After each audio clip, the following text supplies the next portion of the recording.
सभी को जय मसीह की। हम बात कर रहे हैं विश्वास योग्य और अविश्वास योग्य दास के विषय में, अर्थात विश्वास योग्य और दुष्ट दास के विषय में। प्रभु यीशु मसीह मत्ती 24 का उसका 45 वचन में क्या कहता है हम लोगों को एक विश्वास योग्य दास और एक दुष्ट दास के विषय में। इसको हम समझेंगे। जो आज के विषय में बहुत से चर्च में जो पास्टर्स हैं, विश्वासी हैं और सेवक हैं, तो उसके जीवनों के विषय में हम देखेंगे कि आखिर प्रभु यीशु मसीह इस अध्याय के वचन में हमें क्या समझाना चाह रहा था, क्या दृष्टांत दे रहा था विश्वास योग्य और अविश्वास योग्यता के विषय में। हम पढ़ रहे हैं इसे। अतः वह विश्वास योग्य और बुद्धिमान दास कौन है, जिसे स्वामी ने अपने नौकर चाकरों पर सरदार ठहराया कि उसे समय पर उन्हें भोजन दे। धन्य वह दास जिसे उसका स्वामी आकर ऐसा ही करते पाए। अब यहाँ पर प्रभु यीशु मसीह बोल रहा है कि ऐसा एक मालिक के विषय में बता रहा है जो पूरे तरीके से अपने जो एक सरदार को नियुक्त किए गए हैं और वो चाह रहा है कि वो उसकी जो प्रजा लोग हैं उसको समय पर भोजन वस्तु दे और उसकी ख्याल रखे या वो देख रेख करे, ऐसा करके उसको ठहराया गया है। और वो पूरे तरीके से क्या कह रहा है, धन्य वह दास जिसे उसका स्वामी आकर ऐसा करते हुए पाए। प्रभु यीशु मसीह कह रहा है कि वो दास जिसको यहाँ अधिकार ठहराया गया है धन्य होगा तब जब उसको स्वामी जब उसको वहां से वापस आएगा और उसको ऐसा करते हुए देखने पाएगा, तो उसको विषय में धन्य है दास कह रहा है। और विश्वास योग्य दास उसी के विषय में कह रहा है। और क्या कहता है, मैं तुमसे सच कहता हूं वह उसे अपनी सारी संपत्ति पर अधिकारी ठहराएगा। परंतु यदि वह दुष्ट दास सोचने लगे कि मेरे स्वामी के आने में देर है, तो इसको हम यह समझते हैं कि वह जो हमारे स्वामी हैं, हमारे जो मालिक है, जो जिसने सरदार को नियुक्त किया, एक्चुअल में देखा जाए कि यीशु मसीह वो हैं जिन्होंने वो क्या कर दिया कि पास्टरों पर, सेवकों पर और जो उसकी कलीसिया की सेवकाई करते हैं उन लोगों पर क्या कर दिया है, उन लोगों को अधिकार दिया है।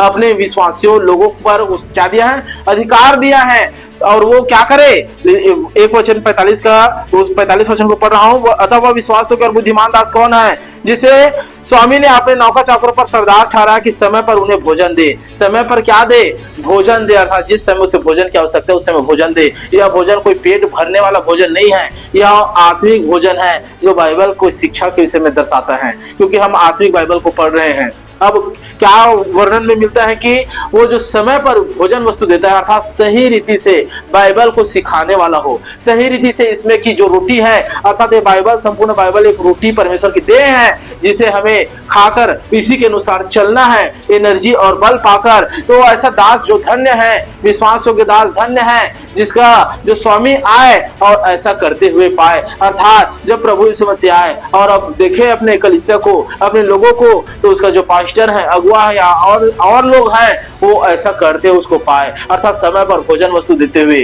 क्योंकि कई बार ऐसा होता है कि ठीक से भोजन हम दे नहीं पाते। बहुत से लोग हैं जो ठीक से भोजन देने में चूक जाते हैं और कई लोग को भोजन देते ही नहीं है, जिससे बहुत से लोग भूखे रहते हैं और भूखे रहने की वजह से अपने पेट भरने के लिए वो इधर उधर तलाश करते हैं और भटक जाते हैं। अर्थात आत्मिकता की समझ ना रहने के कारण वह दूसरों को भी, वह काठ को भी, वह पेड़ को भी, वह पत्थर को भी अपना वो क्या करते हैं, ईश्वर मानकर उस पर चलने लग जाते हैं। अर्थात वो आत्मिक भूख और प्यास में वो उसकी आत्मा खोजती है कि हम भी परमात्मा को जान सके, परमेश्वर को जान सके और हमारा भी जीवन में खुशी और चैन रह करके अब भूख प्यास रहता है। उसी के विषय में परमेश्वर कह रहा है यीशु मसीह कि विश्वास योग्य और धन्य दास वह है जो समय पर उन लोगों को भोजन वस्तु दे करके। आज अगर देखे जाए तो बहुत से चर्च में ठीक से भोजन मिल ही नहीं रहा है, जो बाइबल है ठीक से सिखाया नहीं जा रहा है। कुछ चर्चों में तो आज भी क्या कर रहे हैं, आज भी लोगों को, आज भी विश्वासी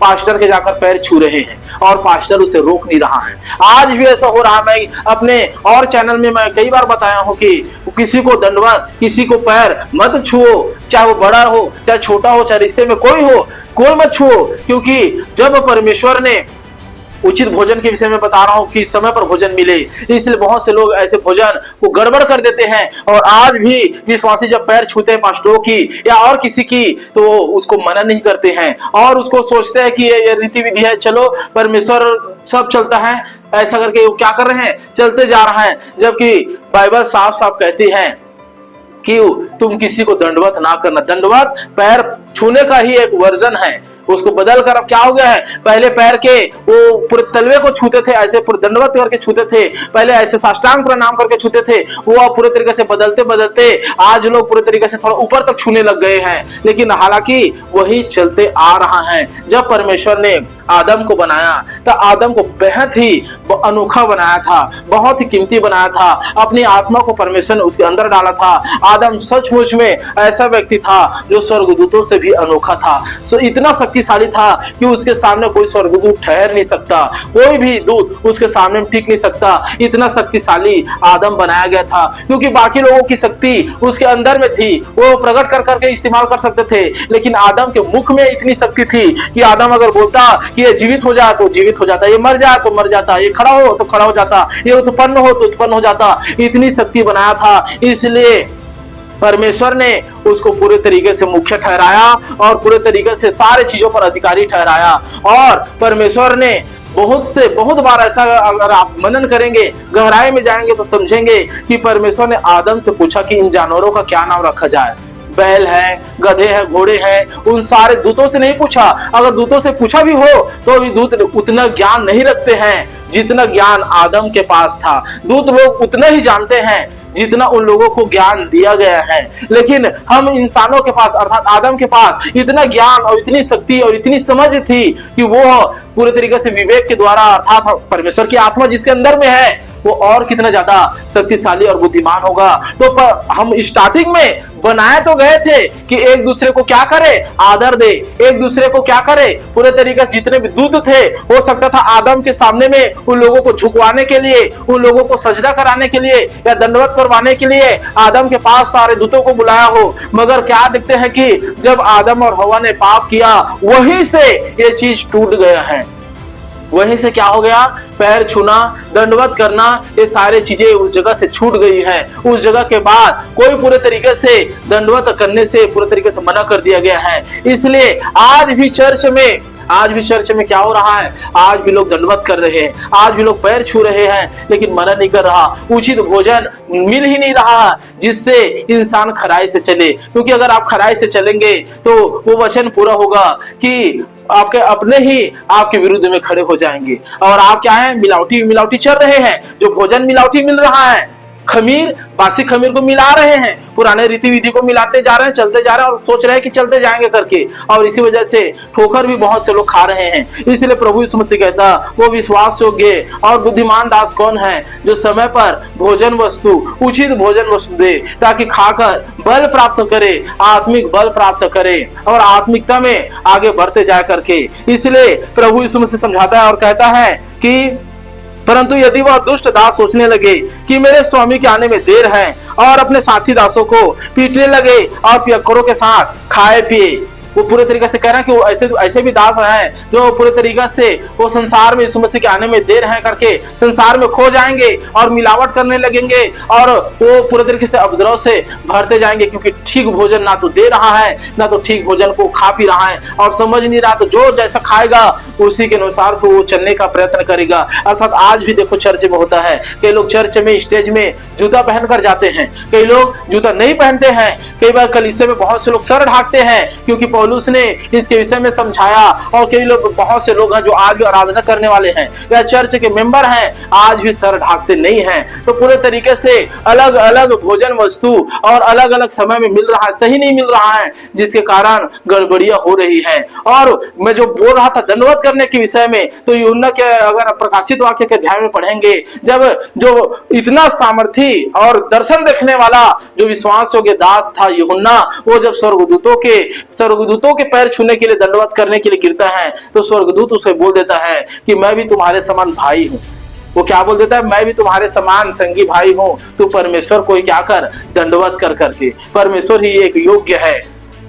अगर आदम और हवा पाप नहीं किया होता तो आज मनुष्य एक दूसरे को जो अभी चल रहे हैं वैसे चलता, वैसे एक दूसरे को पूरे तरीके से आदर देते, महिमा देते चलता। मैं ये नहीं कह रहा हूं कि आप आदर ना दे, आप जो बुजुर्ग हैं उसको आदर दे, जो आपके माता पिता हैं, बड़े हैं, बड़े भाई हैं, उसके सामने उठ खड़े हो, उसके इतना आदर दो कि वो आपके प्रेम को जान सके। लेकिन ये आदर पैर छूने वाला आदर ना हो, क्योंकि ये पूरे तरीके से वो दंडवत करने में शामिल होता है और ये करना गलत है। अगर जो मेरे विश्वासी भाई मुझे देख रहे हैं, मैं आप लोगों को यही कहूंगा कि किसी भी पास्टर, विश्वासी या लोगों को पूरे तरीके से उसके पैर को ना छुए, उसको आदर करे, उसे जय मसीह करे और उसे बहुत प्रेम करे, उसे सम्मान दे, उसे रिस्पेक्ट करे।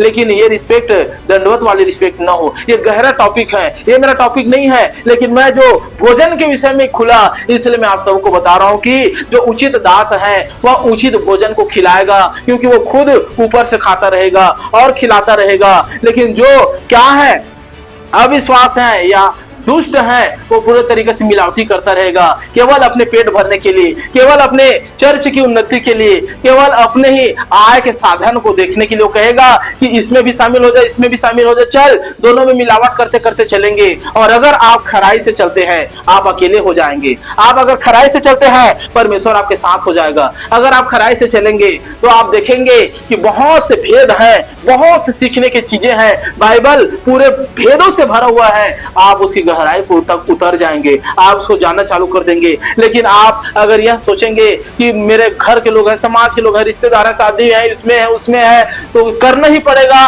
तो आप उसी चीज में अटके रहेंगे और वहीं तक अटके रहेंगे और जीवन भर वही कहीं काम को करेंगे। रोज सुबह उठेंगे, वही खाए पिएंगे, वही टॉयलेट, बाथरूम, बर्तन भाड़े, वही सारी चीज चलती रहेंगी, चलती रहेंगी, चलती रहेंगी। फिर शाम आएगा, फिर सोओगे, फिर सुबह आएगा, फिर उठोगे, वही चलते रहेगा, चलते रहेगा। कोई अच्छी चीजों को नहीं जान पाओगे, ना ही आत्मा का एहसास को, ना ही पवित्रता के एहसास को। इसलिए अगर परमेश्वर कहता कि जो उचित भोजन है, ये बाइबल यूहन्ना के विषय प्रकाशित वाक्य में लिखा है। जब एक दूत यूहन्ना को देता है एक छोटी पुस्तक और उसको बोलता है, ले इसे खा ले और इसे पचा ले, वो तुम्हारे मुंह पर मीठी तो लगेगी लेकिन तुम्हारे पेट में कड़वी लगेगी करके बोलता है। इसलिए मेरे विश्वासी भाइयों और बहनों, आप सब सावधान रहे और परमेश्वर से प्रार्थना करते रहे कि परमेश्वर हमें उचित भोजन अर्थात उचित शिक्षा मिले, उचित जानकारी मिले और उचित तरीके से हम चल सके। केवल आप सदस्यता बनकर ना रहे, केवल आप पूरे तरीके से एक मेंबर बनकर ही ना रहे, परमेश्वर के सदस्य बनिए, परमेश्वर के खोजी रहिए और परमेश्वर आपको उचित भोजन की ओर लेकर जाएगा, उचित आपको खिलाएगा और उचित शिक्षा में लेकर जाएगा, ताकि आप उन बातों को जान सके जो आपसे अभी तक छुपी हुई है। अभी तक क्यों कुछ लोग कई साल हो जाते हैं, बढ़ नहीं पाते हैं, कई साल हो जाते हैं, उन्नति होती ही नहीं है और कुछ चीजों को सीखते नहीं है। कारण इसलिए है क्योंकि सिर्फ चलने दे यही चल रहा है और इसीलिए बहुत बार ठोकर भी हो रहा है। इसलिए परमेश्वर बोलता उन लोगों, एक और वचन में परमेश्वर ने लिखा है कि झूठे लोगों से सावधान रहो, जो पूरे तरीके से क्या करते हैं, मीठी मीठी बातें करते हैं लेकिन अंतर में फाड़ लेने वाले वो भेड़िए हैं, भेड़ के खाल में वो भेड़िए हैं। और ऐसे भेड़ियों से सावधान रहो जो केवल अपनी उन्नति के लिए, अपने कलीसिया की उन्नति के लिए और कुछ चीजों की उन्नति के लिए, आय की उन्नति के लिए वो पूरे तरीके से मिलावट करते करते चलते हैं, ताकि उसका काम बना रहे और आप खराई में आगे ना जा सके। क्योंकि जब आप खराई में जाएंगे तो बहुत सी चीजों को सामना करना पड़ेगा, छूटना पड़ेगा और बहुत सी चीज जानना पड़ेगा। जो ऊपर से जिसको मिलता है वही आपको देगा, जो आत्मिक भोजन कर रहे हैं ऊपर से वही आपको आत्मिक भोजन करवा सकता है। इसलिए जो पूरे तरीके से प्रार्थना में लवलीन है, आप धन्य है जो प्रार्थना में लवलीन है, क्योंकि आप सही भोजन और सही शिक्षा की ओर आगे जाएंगे। वही जो दुष्ट है वो पूरे तरीके से क्या कर रहा है, स्वामी के आने में देरी है, इसलिए पूरे तरीके से सुस्त हो गए, मिलावटी हो गए और मिलावट अनुसार चले। तो पूजा पाठ भी कर ले, तू बाइबल भी पढ़ ले, तू संसार में शामिल भी हो जा, रीति विधि में और बाइबल में भी शामिल हो जा, तू उसके भी मृत्यु भोज में शामिल हो जा, इसमें भी शामिल हो जा, उसका भी हर एक चीज कर ले, इसका भी हर एक चीज कर ले। और चलो, मन से तुम यीशु मसीह को मान रहे हो, तन तुम्हारा कहीं और है, लेकिन चलते मन से तो यीशु मसीह को मान रहे हो, तन तुम्हारा कहीं और है। ऐसे भी बहुत से लोग शिक्षा देने वाले हैं और सिखा रहे हैं, इसलिए कोई उन्नति नहीं हो रहा है, कोई बेदारी नहीं आ रही है, कोई दान वरदान काम नहीं कर रहा है, सब सूखे सूखे चल रहे हैं, केवल ज्ञान बस में आगे बढ़ रहे हैं और कर्म में और आत्मिकता में कोई आगे नहीं बढ़ रहा है। कारण यही है कि बहुत से कम लोग हैं जो खराई से आपको भोजन और भोजन वस्तु दे सके। इसलिए मेरे विश्वासी भाइयों, आप निरंतर बाइबल पढ़ते रहे और प्रार्थना करते रहे। परमेश्वर की अगर अनुग्रह हो तो मैं और भी टॉपिकों पर आपको मुख्यतः से समझाने का प्रयत्न करूंगा जो परमेश्वर हमें समझाए। तब तक के लिए आप सभी को जय मसीह की। निश्चय आप विश्वास योग्य दास और पूरे तरीके से भोजन करने वाले बने। आमीन।